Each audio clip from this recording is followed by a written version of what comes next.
Masa Rasulullah jadi nabi itu 23 tahun. Terus sampean ingin ngaji paham dalam 1 jam, itu keangkuhan menurut saya. Jadi Rasulullah itu jadi nabi itu 23 tahun. Tapi orang ingin memahami Islam, nyewa kiai, diatur lagi itu kalau nggak pernah sepuh itu dosa, itu jelas itu. Itu 1 jam ingin paham. Saya punya sekian cerita ini Maulidur Rasul Shallallahu Alaihi Wasallam. Itu dulu zaman Nabi itu ada ayat yang Jibril jauh-jauh dari langit turun ke bumi hanya membawa satu kalimat. Sehingga syarat seorang mufassir itu termasuk tahu pertanyaan kalimat apa yang hanya satu diturunkan Jibril, yaitu kalimat minal fajr. Jadi dulu awal-awal Islam itu ada ayat kamu makan wakulu washrobu hatta yatabayyana lakumul khaytul abyadu minal khaytil aswad. Jadi kalau malam puasa itu orang boleh makan selagi melihat benang putih sama benang hitam itu belum kelihatan. Tapi kalau sudah kelihatan mana yang hitam, mana yang putih, berarti otomatis imsak. Itu sahabat entah saking lugunya, itu ya benar-benar pasang benang hitam sama putih, dia makan. Nanti 1 jam dari makan misalnya diintip lagi, kok belum kelihatan makan lagi.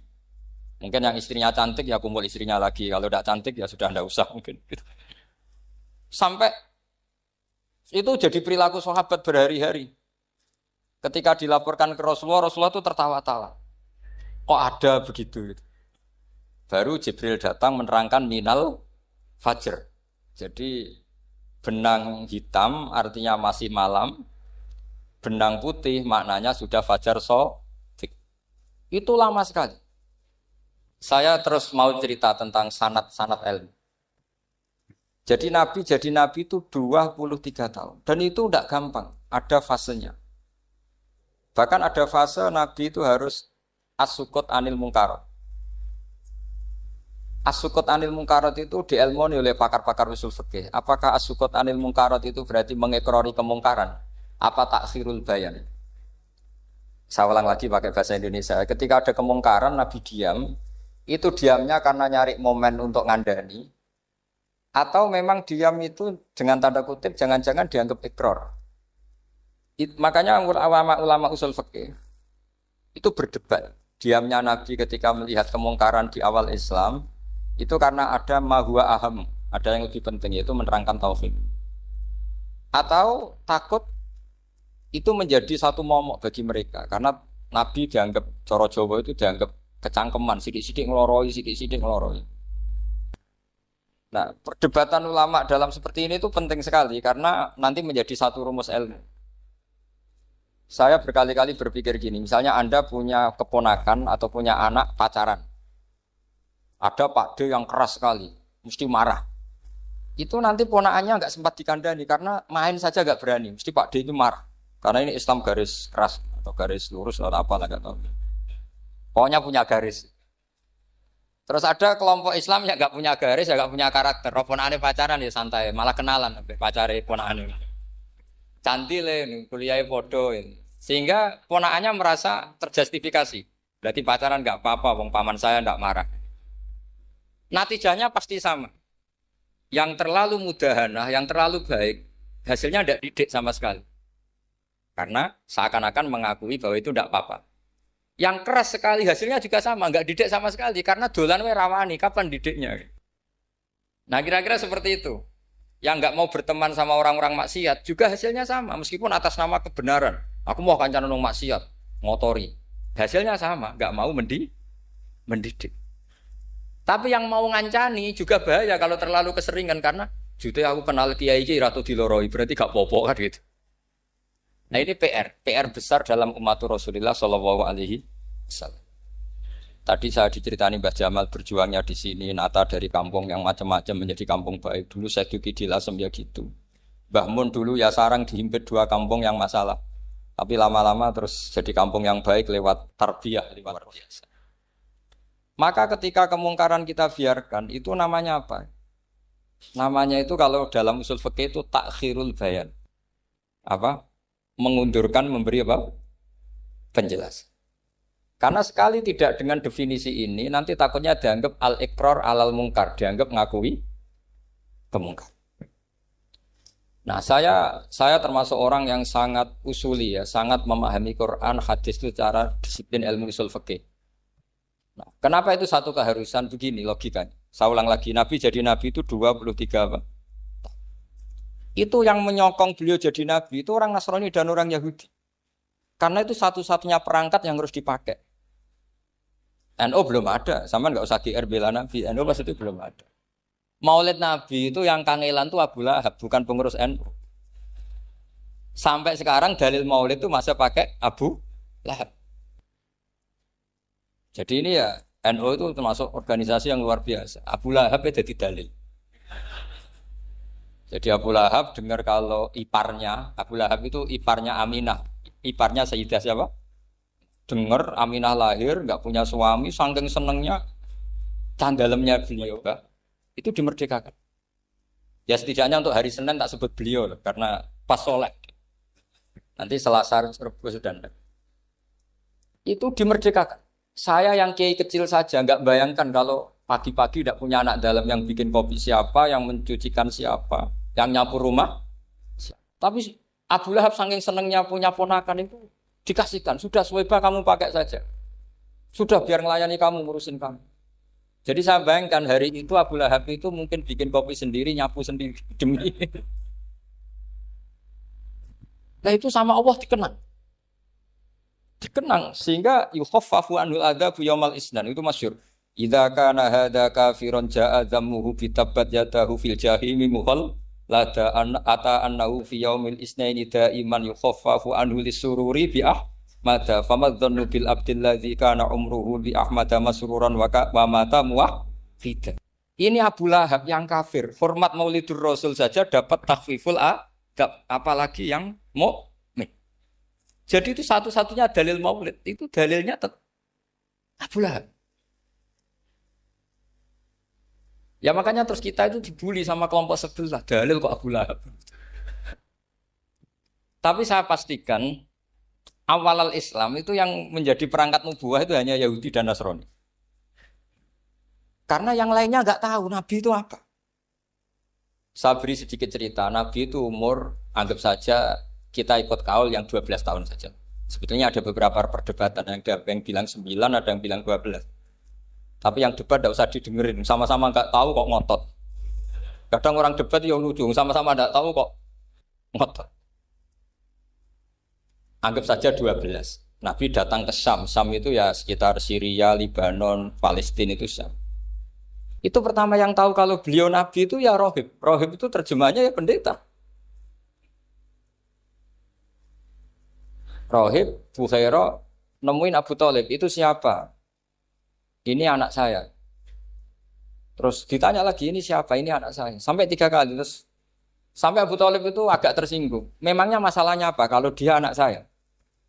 Terserah Ibu Bukhairah bilang gini, semua alamat Nabi pada anak ini itu ada semua, kecuali kecelakaannya satu, anak kamu. Loh memangnya masalahnya apa? Karena alamatnya Nabi di Taurat dan Injil itu yatim, sementara ini punya bapak kamu, ini masalah. Jadi dilihat macanya sudah memenuhi kriteria, semua memenuhi kriteria, kecuali satu, karena punya bapak Abu. Akhirnya Abu Thalib ngaku, ndak ini ndak anak saya, ponakan saya. Akhirnya diketahui kalau ini benar-benar calon Nabi. Pertama yang tahu siapa? Pendeta. Karena yang punya khazanah kitab samawi itu ya para orang Nasrani dan Yahudi. Sehingga Al-Quran meskipun pada akhirnya ngeritik Yahudi Nasrani, carakan Yahudi dan Nasrani. Karena satu-satunya yang masih punya kitab samawi itu Yahudi dan Nasrani. Meskipun sebagiannya sudah dirubah-rubah. Alamat pertama itu seperti yang diceritakan di berjanji afi ainaihikum, matanya dilihat. Terus perlakuan pohon. Saya pernah di pohon itu, pohon nubuah. Itu umurnya ribuan tahun. Itu kalau Nabi duduk misalnya di arah barat, matahari dari barat, normalnya akan kena kesetrong matahari. Itu yang rubah itu dahannya. Jadi Nabi itu orangnya lugu, duduk aja nggak mau mikir. Memang syaratnya Nabi itu nggak boleh mikir, harus ummi. Ummi itu lugu. Nggak boleh Nabi mikir besok makan apa, terus menjabat apa, itu nggak boleh. Itu udah Nabi itu, maklar itu. Nabi itu nggak boleh mikir. Makanya Quran nyifati Nabi itu makun tata drimal kita bualal iman. Kami itu tidak tahu kitab itu apa, iman itu apa. Jika Nabi itu nggak bisa jumpa pers, nggak bisa. Nabi kok memaklumatkan wasata di malu, nggak bisa. Nabi itu justru bagus keliru pertama jadi Nabi. Nabi pertama ketemu Jibril itu dikira malakul maut, dia lari ketakutan. Zamiluni Khotijah saya ini takut itu tadi ada malakul maut, saya takut. Sama Khotijah dikemulin. Jadi Nabi itu nggak tahu kalau itu malaikat siapa? Jibril. Jibril nggak bisa dia kenalan nggak di seminar. Ini malaikat Jibril pernah kuliah di sini, nggak bisa seperti itu. Jibril itu ya aneh. Pertama ketemu Nabi, Iqra ya Muhammad, kamu harus baca ini. Kata Nabi, Nabi Qaurien, saya tidak bisa baca. Harus bisa. Dipaksa sampai 3 kali. Nabi tetap jawab, saya tidak bisa baca. Terus kata Nabi kenangnya, Tony, saya didekap. Kamu harus bisa baca. Setelah baca dilepas, Nabi lari, pulang. Pulang terus bilang ke istrinya, Zamiluni. Ini secara nahwu agak aneh, karena mukhotobahnya perempuan satu. Harusnya Zamilini. Kalau untuk perempuan harusnya idribi ya, unsuri. Gitu. Tapi karena Khadijah dihitung ahl itu keluarga, maka Nabi pakai khitab mudzakkar jamak Zamiluni. Jadi Nabi nggak tahu kalau pertama jadi. Karena syaratnya Nabi harus ummi. Justru karena ummi itu orisinil, semua yang dikatakan Nabi pasti dari wahyu. Nanti hati Nabi sampeyan mikir, saya besok ngomong apa ya supaya orang tertarik. Makanya kamu gak akan jadi Nabi. Selain sudah ditutup juga bahaya ini karena tadi. Makanya saya ngaji itu ya sekenanya saya tidak pernah ngaji itu mikir. Karena ngaji itu menarik ndak itu terserah nasib. Kalau nasib sedang baik, kamu tidak paham gini, wah Gus Baik ilmunya tinggi sampai kita tidak paham itu kalau nasib sedang baik. Kalau nasib tidak baik, ngomong sudah enak apa? Wah, sebulet tuh. Jadi sebetulnya ini masalah qalb. Allah yang muqallibal qulub. Kayak kamu kelihatan serius itu kalau nasib sedang baik dianggap pemikir. Kalau nasib sedang enggak baik, wong kok merenggut terus mesti begitu. Kalau kamu nasib baik sering guyon mesti orang komentarnya alhamdulillah itu ceria, gampang syukur. Kalau nasib enggak baik kiai kok guya-guyu ora jelas kan gitu. Sehingga Nabi itu memang enggak boleh mikir. Sehingga diistilahkan makun tadri mal kitab walal iman. Kamu itu tidak tahu Muhammad kitab itu apa iman. Justru itu bagus.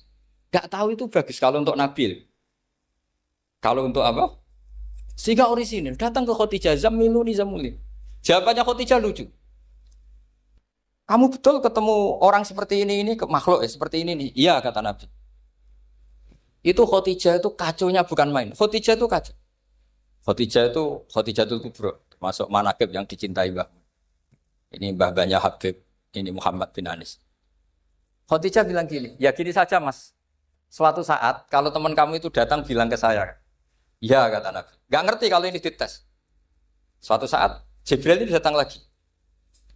Nabi juga, ini loh temanku. Kalau bilang Jibril ini temanku datang lagi. Khadijah fahasarat an fakhidhiha. Masyhur itu di riwayat. Pahanya agak dibuka. Mas, temanmu masih, lari katanya. Terus setelah lari ditutup lagi. Temanmu datang lagi. Iya, datang lagi. Absyir ya Muhammad, kamu harus senang. Itu benar-benar kamu itu nabi. Jadi Khadijah punya sekian definisi. Kalau nabi betul itu melihat malaikat betul itu melihat aurat itu pasti lari. Jadi dibuka. Ternyata Jibril lari. Khadijah ini tidak tahu, yang tahu nabi. Nabi ya nggak tahu kalau dites. Kalau nabi tahu, kok ngene nak dites ya. Jadi ini mungkin jadi nabi itu nggak tahu kalau dites. Mas, kalau temanmu datang bilang saya. Setelah pas Nabi sama Khadijah, Jibril datang. Masyhur itu fahasarat an fakhidhiha. Dibuka, temanmu masih Mas, lari gitu. Ditutup lagi. Sekarang gimana Mas? Datang lagi. Kamu harus senang, kamu Nabi betul. Karena kalau itu setan, wah mesti senang nonton aurat kan itu. Itu Nabi tidak tahu kalau dites. Kalau sampean kan tahu kalau mau dites istri. Sampean mulai kato tong wedok liya teko mesti bojo mbek servis untuk menutupi semua keburukan itu. Itu Nabi. Uniknya terus Khadijah, Nabi jadi Nabi sama Khadijah itu tahu dulu Khadijah. Nabi enggak tahu kalau mau jadi Nabi, tapi Khadijah tahu. Sehingga ketika umur 25 tahun Nabi sebagai pedagang, Khadijah itu ngirim mata-mata namanya Maisarah. Maisarah itu nama lelaki. Saya tambahin lagi Maisarah nama lelaki. Nanti kalau kamu artikan nama perempuan, oh berarti Nabi kemana-mana punya perempuan. Enggak, Maisarah itu nama lelaki. Maisarah dikirim Khadijah terus. Gimana Muhammad di perjalanan? Tudhilluhul ghamamah tuti'uhus sahaik. Kemana-mana dipayungi oleh mega, oleh awan. Sekian informasi ke Rasul ke Khadijah itu dimasukkan semua ke Khadijah. Tapi betapa kecewanya Khadijah ketika Nabi nikah umur 25 tahun, Khadijah umur 40 tahun. Itu kok gak jadi Nabi. Itu mulai kecewa, sido jadi Nabi tahu. Makanya ketika tahun ke-40, berarti Nabi umur 40, cerita ketemu tadi Jibril, sebenarnya Nabi gak tahu itu Jibril, gak bilang Jibril. Itu Khadijah senangnya bukan main. Karena apa yang dibayangkan dia terjadi.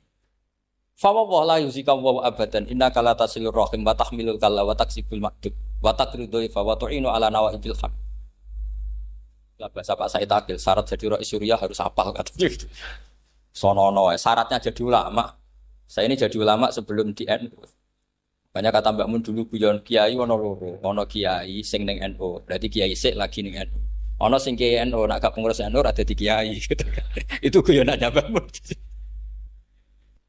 Akhirnya Khadijah itu sempurnanya bukan main karena pernah ragu 15 tahun. Kan dari umur 25 Nabi kemudian enggak tahu bukti berikutnya. Makanya terus ini jadi Nabi enggak. Setelah umur 40 benar-benar Nabi, paginya diajak ke Waraqah bin Naufal, masih pernah paman sama Khadijah. Ya Ami ini Ibnu Akhika mau cerita. Terus Waraqah ini Nasrani. Di kitab Bukhari Ro'an tanah sorofil jahiliyah wa yaktubu Injil bil Ibraniyah masya Allah ayaktub. Jadi Waraqah itu penginjil, pendeta. Tapi nanti loh kamu jangan salah paham. Terus kayak pendeta sekarang ada periode di mana Injil masih asli dan ada periode ini yang sudah muharraf. Itu kan dia itu lafaznya ulama. Akhirnya Waraqah tanya, kamu ngomong saja ya Ibnu Akhi, manggilnya seperti itu. Akhirnya Nabi cerita ketemu Jibril, sebenarnya beliau enggak tahu itu Jibril cerita. Terus kata Waraqah, hadan namus alladzi ja'a bi Musa. Masih pakai bahasa namus, hadan namus alladzi ja'a bi Musa. Itu namus semacam malaikat yang mendatangi Musa. Terus uniknya Waraqah bilang gini, wa iyudrikni yaumuka ansuruka nasron mu'azzar. Andaikan saya menemukan hari ketika kamu jadi nabi, akan saya bila mati-matian. Kapan itu, paman? Khina yukhrijuka kaumu, ketika kamu diusir oleh kaum kamu. Nabi sebagai orang baik, makanya GR jadi orang baik itu ya boleh. Nabi sebagai orang baik itu tanya, awamu khrijiyahum. Kalau kiai-kiai maknani awamu khrijiyah ana ta iku wong sing ngetono ingsun hum utai kaumi. Masa saya nanti diusir kaum saya? Saya ini termasuk keluarga terhormat. Perilaku saya baik. Masa saya nanti diusir? Terus kata Waraqah, tidak ada seorang pun yang jadi nabi kecuali nanti ngalami diusir. Jadi yang tahu mau diusir itu ya Waraqah. Nabi malah tanya, masa saya nanti diusir? Karena tadi syaratnya Nabi harus ummi. Ummi itu keibu-ibuan. Jadi enggak tahu. Tapi enggak tahu di Nabi itu sifatu madkhin, sifat pujian. Bukan sifatu naqsin, sifat apa? Kekurangan. Akhirnya Nabi mulai sadar. Wah, jadi Nabi tenan kan gitu. Jadi saya ini termasuk orang yang sangat-sangat susah ketika orang ingin belajar Islam itu instan. Dulu Nabi jadi Nabi itu 23 tahun. Itu untuk menemukan teori masbuk, tidak nyalip imam, itu Nabi juga lama. Jadi dulu sahabat itu kayak anak-anak kecil zaman saya kecil. Itu kalau imam sudah rakaat ketiga atau rakaat keempat, itu kalau orang-orang desa kan langsung takbir, terus dia sholat. Sholat sampai 3 rakaat nyalip siapa? Imam. Nanti di rakaat keempat baru sama imam. Imam salam dia ikut salam. Itu hebat betul. Itu sama sekali nggak salah. Kalau ditanya, lo kok ikut salam? Kan sudah sama-sama 4 rakaat. Karena imamnya dia apa? Disalib. Jadi dia takbir terus tahu imamnya rakaat ketiga atau keempat terus nyalip. Sampai ke rakaat yang sama, nanti salamnya bareng-bareng imam. Itu dulu sahabat ya gitu. Kalau Rasulullah sudah di rakaat keempat atau ketiga langsung mereka takbir Allahu Akbar nyalip. Setelah nyalip menyamakan dengan Rasulullah salam juga ikut salam. Jadi itu dulu lama sekali prosesnya.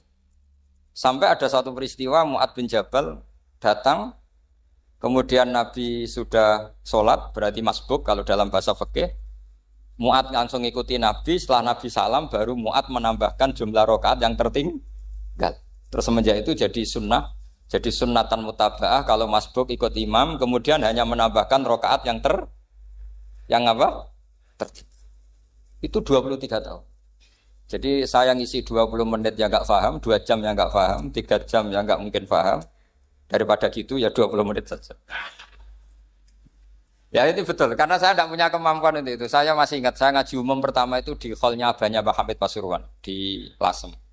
Kedua di Pak Hamid Pasuruan kemarin. Terus tadi di Kiai Robah Maksum, itu ajudannya 3 kali ke saya tidak mau. Kiai Robah datang sendiri, sudah sepuh dituntun. Saya ini agak-agak soleh lah, kalau sama orang sepuh itu pengapesan. Masih ingat lah aturan mainnya laisa minna walam yarham saghirana wa yuwaqqir haqqa kabirina. Tapi yang sepuh betul kayak Mbah Jamal itu sepuh betul.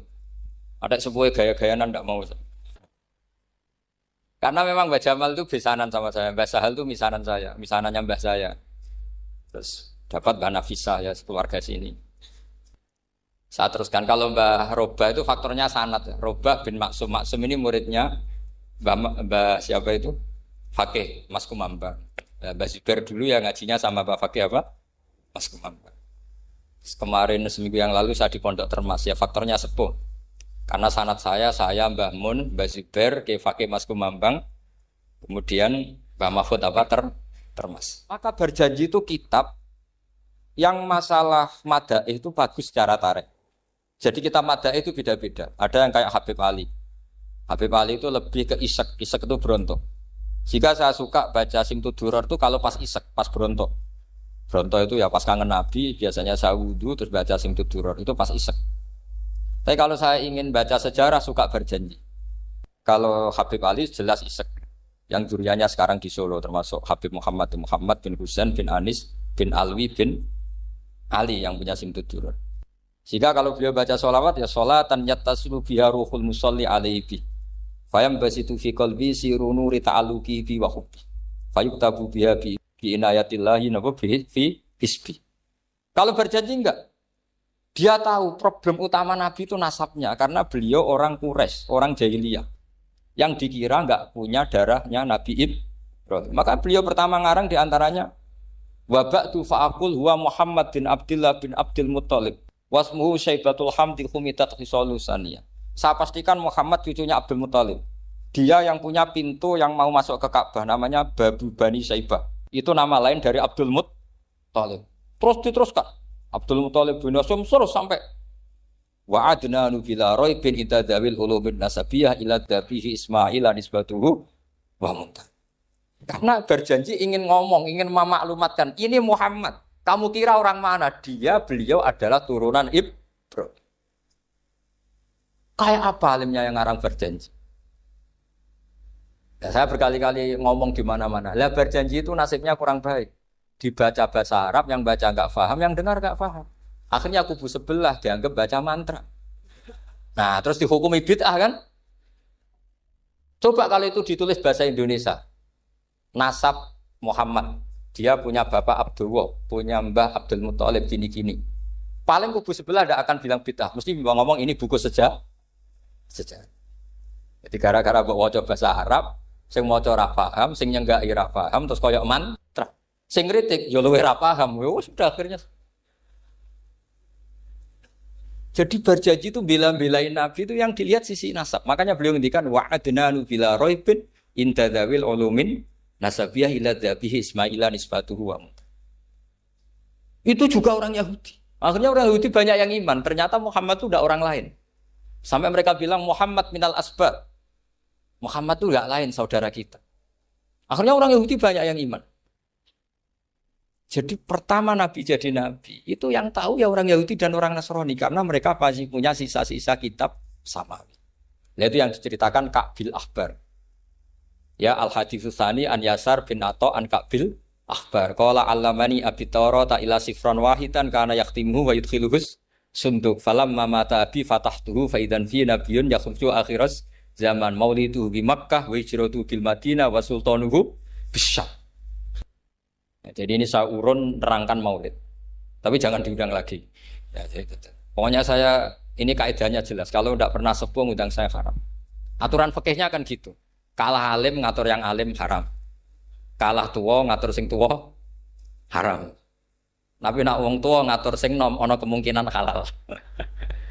Mergo ana kemungkinan sing nom ra nurut wong tua iku dosa. Makanya kalau saya dipanggil yang pernah sepuh, waduh cocok ra cocok ya samina wa ta'na.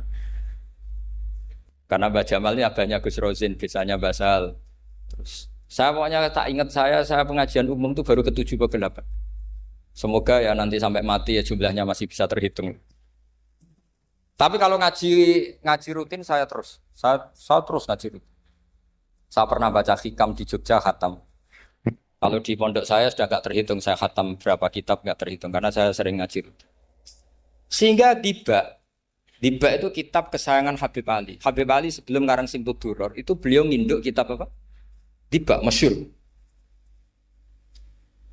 Jadi saya ulang lagi ya, kalau Diba sama Berjanji lebih ke tarikh, kalau Habib Ali ke Isyak, semuanya baik. Saya baca Habib Ahmad Al-Habsyi Pasuruan pernah tak tanya, kenapa kalau Maulid baca 3-3-nya? Ben gak asobiah Gus, ben keduman kabeh. Saya itu setengah hafal semua, 3-3-nya setengah hafal. Berjanji cerita Al-Haditsu Diba yang ini Diba. Al-Haditsu Tsani an Yasar bin Atha an Kabil Akbar. Kata Kabil Akbar, saya ngaji sama bapak itu Taurat itu khatam. Tapi saya itu iskal itu janggal. Kenapa ada satu lempiran yang enggak diajarkan? Disimpan fisunduk. Jadi orang Yahudi itu ada baiknya. Mestinya kalau mangkal kan dibakar supaya hilang jejak. Enggak. Karena Yahudi itu ada unsur nubuah. Karena babanya Yahuda bin Yakub bin Ishak bin Ibrahim. Tapi Yahudi yang orisinal ya. Saya berkali-kali ngaji bilang Israel itu kalimatu madhin, pujian.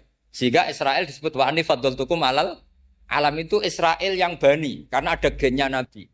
Kalau Israel yang sekarang itu nation sebuah negara. Mereka ada yang Zionis, ada yang turunan Eropa, Amerika, terus Islamofobia. Itu beda Israel yang negara dengan Israel yang bani. Kalau yang Bani itu ada unsur gen para apa? Nabi, sehingga ya Bani Israel. Tapi kalau Israel sekarang nama sebuah negara. Sehingga ketika Allah bilang ya Bani Israel itu khitabnya pada penduduk Medina.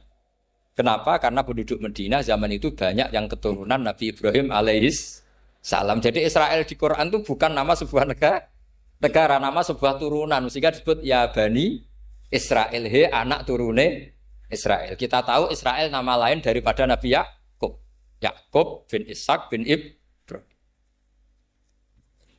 Ya karena memang saya nekuni ilmu. Kalau tadi yang Banjari kan nekuni suara. Jadi suaranya bagus. Itu kalau nggak ditopang al-jamalul akli, logikanya juga bagus. Itu bahaya, nanti orang mau nyanyi tok. Nah ini tak bantu. Tadi ada al-jamalus sauti, kebaikan secara suara. Ini tak bantu al-jamalul akli, kebaikan secara makna. Ya mestinya keren Al-Jamalul Akli karena Al-Jamalul Sauti itu penyanyi dangdut bisa. Jadi semua penyanyi bisa kalau suara bagus ya. Tapi kalau maknani Diba itu kalau tidak orang alim tidak bisa. Wis tuku terjemahannya tetap ra paham, ra bakat gitu. Saya teruskan. Falam mama tabi, orang Yahudi itu dia benci kok naskah itu tetap disimpan. Terus kata Kabil Akbar, falam mama tabi fatahtuhu, ketika bapak saya meninggal kotak ini tak buka. Faidan fihi nabiyyun yakhruju akhir zaman. Di situ ada keterangan bahkan akan ada nabi yang keluar akhirat. Mauliduhu bi Makkah wa hijratuhu bil Madinah wa sultanuhu bis-Syam.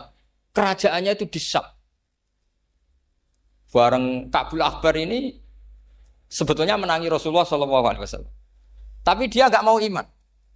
Karena nabi itu enggak lengkap menurut dia. Ini Muhammad sudah benar lahirnya di Mekah. Wafatnya di Madinah, tapi masih kurang satu wa sultanu bisyam. Zaman itu Syria, Lebanon, Palestina masih di bawah pasukan salib, pasukan Nazaret. Sehingga dia mikir, katanya kerajaan Islam ada di Syam, ini kok Muhammad enggak jadi raja di Syam. Sehingga dia menunda imannya, yuakhiru Islamah. Bareng era Sayyidina Umar, beliau bisa menaklukkan Baitul Maqdis. Terus dia iman. Makanya imannya Kabil Akbar itu era Sayyidina Umar karena sudah masuk definisi ketiga wa sultanuhu bisyam, kerajaannya Nabi ada di iman. Sekali iman langsung pinter deh. Wong sedurunge baca kitab Samuel banyak. Sehingga Sayyidina Umar kalau mau tanya kitab Samawi ya tanya Ka'bul Ahbar. Karena beliau itu Nabi sudah benar maulidu bi Makkah, wa hijratu bil Madinah, wa sultanuhu bisa. Rasulullah ketika wafat atau intaqala ila rafiqil ala itu belum menangi Islam naklukkan mana Palestina. Tapi Nabi itu kasef. Nabi itu nak kasef itu ya lucu. Makanya kalau ada kiai lucu itu ya anggapnya niru Nabi. Nabi itu lucu. Ada sahabat itu gak pati ganteng, pendek gak pati ganteng. Namanya Surakoh. Itu digojlok sama Nabi. Surakoh, bagaimana kalau kamu suatu saat itu pakai tas itu apa? Mahkotanya Raja Syam, Raja Kaisar. Ya Surakoh ya dianggap Nabi guyon gitu aja. Nabi guyon aja. Singkat cerita, suatu saat Umar itu mengalahkan kerajaan itu. Kaisar itu dikalahkan Umar. Saking takutnya lari, mahkotanya itu jatuh. Jatuh disaksikan Surakoh. Terus ingat, dulu Nabi pernah ngendikan itu disuruh pakai saya. Akhirnya sama Surakoh dipakai. Ya tetap orang ganteng, orang ganteng. Padahal sudah pakai mahkota guys. Barang setelah dipakai, kata Umar, ikhla'ha. Itu dicopot. Mau saya pakai untuk Baitul Muslimin, untuk Baitul Mal. Kata Surakoh, bukankah Nabi ngendikan kalau ini yang pakai saya? Jawabnya Umar, innama yaqulu Rasulullah lital bisaha, walam yaqul litamlikaha. Kata Nabi hanya ngendikan kamu disuruh pakai, tapi tidak disuruh memiliki. Kayak apa Rasulullah kasefnya? Itu kata orang-orang yang pernah ke Turki. Saya belum pernah ke Turki, tapi saya hafal hadis sahih ini. Itu ditulis di masjid Turki itu. Lataf tahunnal Konstantinia. Kamu akan bisa mengalahkan pasukan Konstantinopel.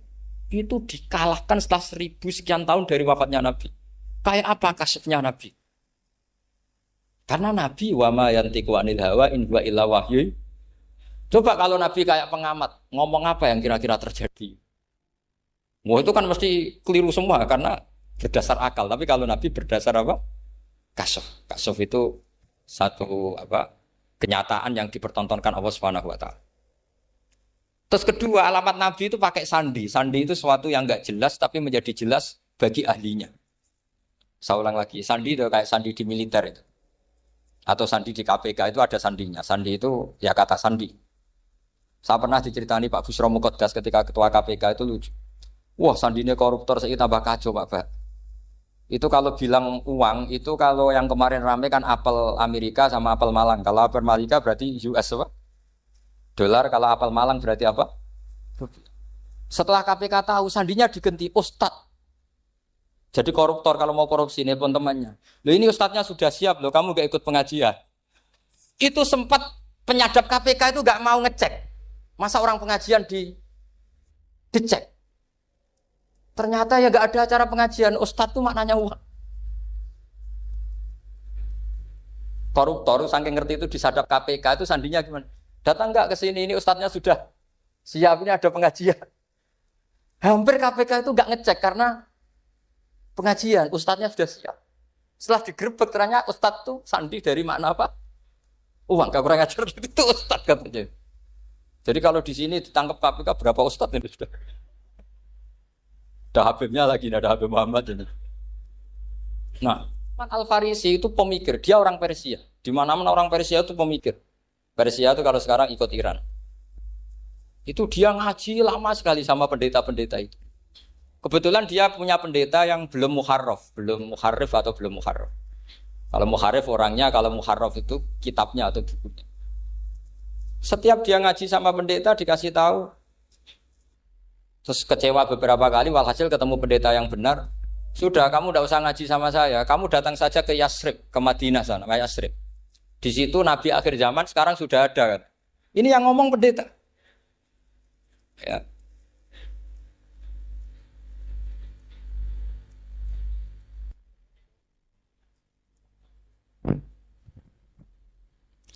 Ya terus sandinya itu 3. Itu aneh semua sandi. Sandinya pertama layak balus sodaqoh. Lalu saya tahu kalau itu Nabi gimana? Pas itu posisi di Babylon. Babylon itu sekarang ikut Irak. Babylon itu ikut Irak. Dia orang Persia, kira-kira sekarang Iran. Terus dia kerja di Babylon, kalau sekarang ikut Irak. Makanya ada yang cerita Nabi Ibrahim itu orang Babylon, berarti orang mana? Irak. Kemudian pindah ke Syam, kemudian sempat hidup di mana? Makkah. Akhirnya datang. Beliau di Babylon diceritain. Terus beliau miskin.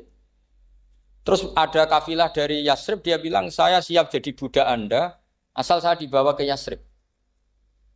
Akhirnya Salman jadi budak. Jadi budak, dia di Yasrib jadi budak. Demi penelitian itu dia jadi budak. Padahal dia orang pinter sekali, namanya Salman Al-Farisi. Setelah jadi budak, dia di Yasrib. Suatu saat dia kerja dapat ujroh itu upah. Datang ke Rasulullah. Ya Muhammad, manggilnya masih jangkar. Ya Muhammad, saya punya banyak uang. Kamu kan punya sahabat banyak, punya santri banyak. Ini tak sedekahkan ke kamu. Apa kata Nabi? Sahabat dipanggil semua. Halumu ilayya, ayo kesini, ini makan, ini ada sedekah. Terus kata Salman kenangannya, walam ya'khud min hasya'an. Bahkan sebagian riwayat mengatakan falam yamussa. Nabi nyentuh saja enggak mau. Karena diistilahkan sedekah.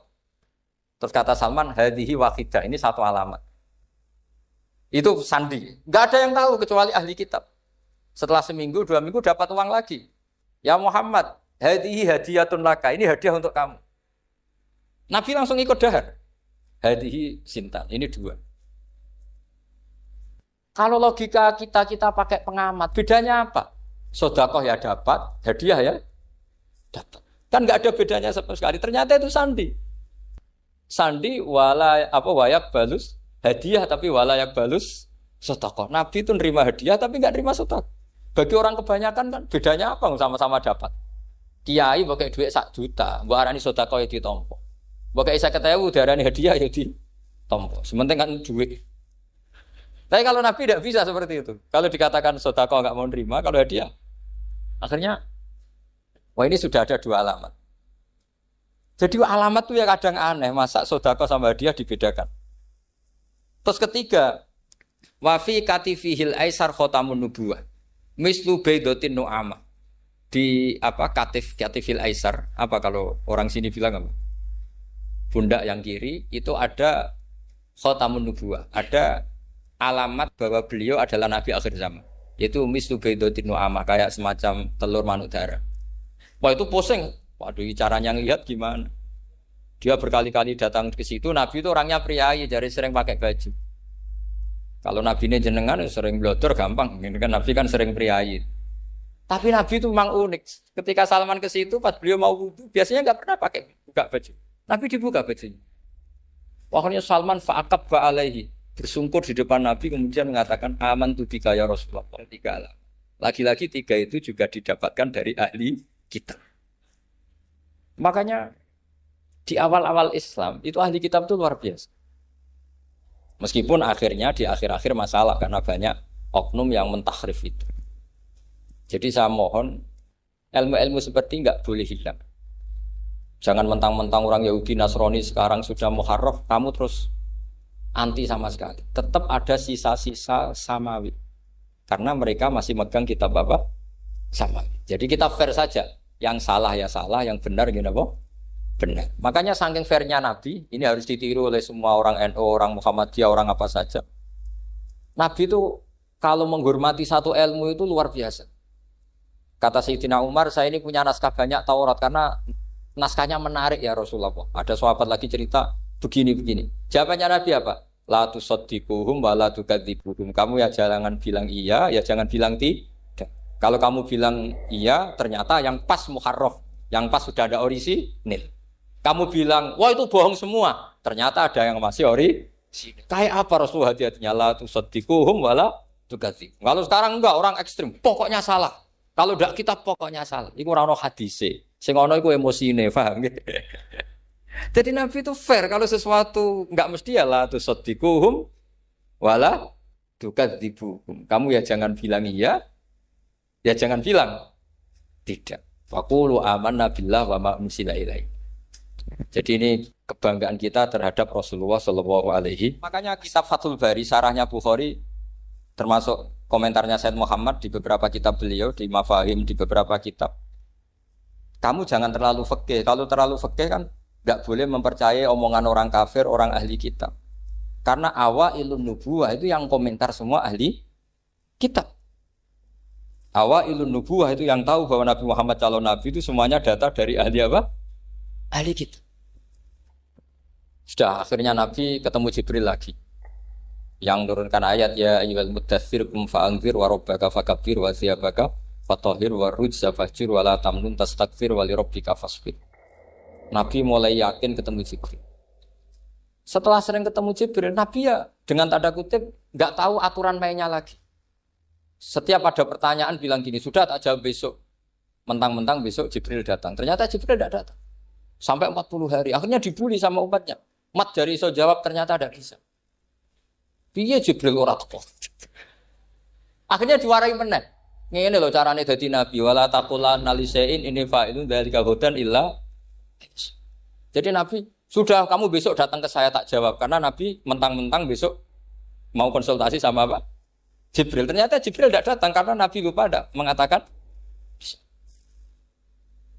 kalau Nabi itu tahu semua pasti Nabi mengatakan insya Allah dulu. Tapi Nabi memang sebaiknya nggak tahu. Ummi. Justru itu wa ma yantiqu anil hawa in huwa illa wahyu. Itu beberapa peristiwa. Sehingga syaratnya jadi wali karena wali itu warasatul anbiya. Ya kudu rada goblok sithik-sithik. Enggak boleh wali kok cerdas, analisis enggak boleh. Wali kok delok TV ngrungokno pakar-pakar analisis. Iku ora wali, jadi maklar. Enggak boleh. Jadi misalnya yang menang Pak Jokowi atau Pak Prabowo, enggak boleh pakai Pak Jokowi petahana. Wah, segini enggak boleh. Wali kalau ditanya yang menang Pak Jokowi Pak Prabowo, biadillah gitu aja. Itu urusan Allah. Itu alamatnya apa? Itu enggak penting, yang penting golek ridhanya Allah. Enggak menarik figur-figur seperti itu wali. Sudah saya teruskan supaya clear ya masa Maulidur Rasul sallallahu alaihi wasallam. Itu kita tidak punya data kecuali dari ahli kitab. Yahudi lebih ngeri lagi. Yahudi itu punya kriteria syaratnya Nabi harus min dzurriyyati Ibrahim. Ya makanya kitab yang paling disenangi Mbah Mun itu Berjanji. Syaratnya Nabi harus min dzurriyyati Ibrahim. Lalu Muhammad itu siapa? Kok tahu-tahu Nabi dia itu orang Arab. Orang Arab itu jahiliyah, wongnya goblok-goblok. Wah, akhirnya terus jadi polemik ilmiah kan. Akhirnya Nabi memaklumatkan diri kalau beliau min dzurriyyati Ibrahim. Dibuktikan Ibrahim pernah singgah di Mekah, yaitu fihi ayatum bayyinatum maqamu Ibrahim. Bahwa Ibrahim pernah hidup di Mekah ada buktinya, yaitu ada bekas kaki di dekat Ka'bah. Akhirnya Ibrahim meninggalkan Ismail. Ismail kecil kekurangan air, Hajar lari-lari nyari air 7 kali. Akhirnya jadi sa'i bena sofa wal. Ada sekian bukti kalau Ismail itu hidup di Mekah, menikah sama suku Jurhum. Akhirnya orang Yahudi mulai ngeper. Loh iya, Muhammad pantas jadi nabi. Ternyata orang Mekah turunan Ibrahim alaihis. Itu andekan orang Yahudi yang tidak komen, itu juga gak dilacak nasabnya Nabi. Gara-gara orang Yahudi komen, Nabi itu harus turunan Ibrahim. Kamu asal-usulnya gimana? Akhirnya Allah sendiri yang menjawab bahwa Nabi lahir dari Ibrahim. Padahal Ibrahim itu orang Palestina. Logikanya gimana? Ternyata Ibrahim pernah singgah di Mekah. Ada bekas kakinya, ada ritualnya yaitu lari bena sofa wal mar'ah menceritakan wal marwah menceritakan apa? Ibrahim ketika nyari apa? Siti Hajar ketika nyari apa? Itu disebut fihi ayatum bayyinatum maqamu